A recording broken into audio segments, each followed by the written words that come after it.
un accord d'établissement qu'on va négocier après. Donc, mais on a pris les éléments quand même essentiels qui ne peuvent pas faire partie donc, du cahier de doléances. Donc, à savoir l'augmentation conséquente donc, de la prime de logement. Donc, on a aussi demandé qu'on nous fournisse aussi une ambulance médicalisée, parce que nous travaillons quand même dans un secteur très sensible, donc le secteur de l'assainissement. On a aussi demandé une prime d'assainissement aussi, qui soit étendue quand même à l'ensemble du personnel de l'assainissement. Donc quand même, vu le secteur quand même très sensible, donc cette prime aussi doit être quand même accordée.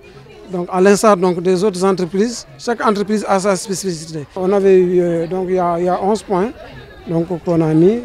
Donc on a aussi des prestataires aussi de services qui sont là avec nous, qui travaillent depuis des années, qui sont là, qui est un personnel d'appui, donc à qui aussi nous demandons quand même qu'il y ait une régularisation.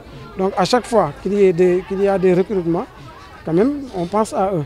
Donc au lieu d'aller trouver ailleurs et que ce personnel-là existe dans le personnel prestataire, quand même qu'on en fasse une priorité quand même pour le recrutement. Nous sommes dans une structure où vraiment le climat social permet un dialogue fructueux avec les délégués que le directeur général rencontre chaque 2 mois.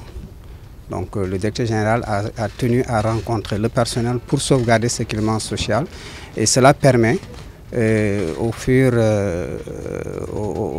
et à mesure qu'il rencontre des problèmes particuliers, qu'il puisse en discuter avec le directeur général, avec la direction générale, pour que des solutions idéales soient trouvées. Donc c'est pour cela qu'aujourd'hui nous avons suivi avec intérêt les différents points, les 11 points qui figurent sur le carnet de doléances, et c'est des points qui pour la plupart sont justifiés. M. Diop l'a dit tantôt, nous sommes dans un secteur très sensible, et c'est un secteur aujourd'hui qui fait partie des 4 secteurs prioritaires de l'État, notamment le secteur de l'assainissement. Et que donc une attention particulière doit être accordée à ce secteur, ce qui est le cas, parce que le président de la République effectivement nous met dans de bonnes conditions pour atteindre nos objectifs, les objectifs d'assainir tout le Sénégal. Et cela ne peut pas se faire sans que le personnel soit dans de meilleures conditions. Et nous avons pris bonne note de toutes les réflexions qui sont produites par les délégués du personnel.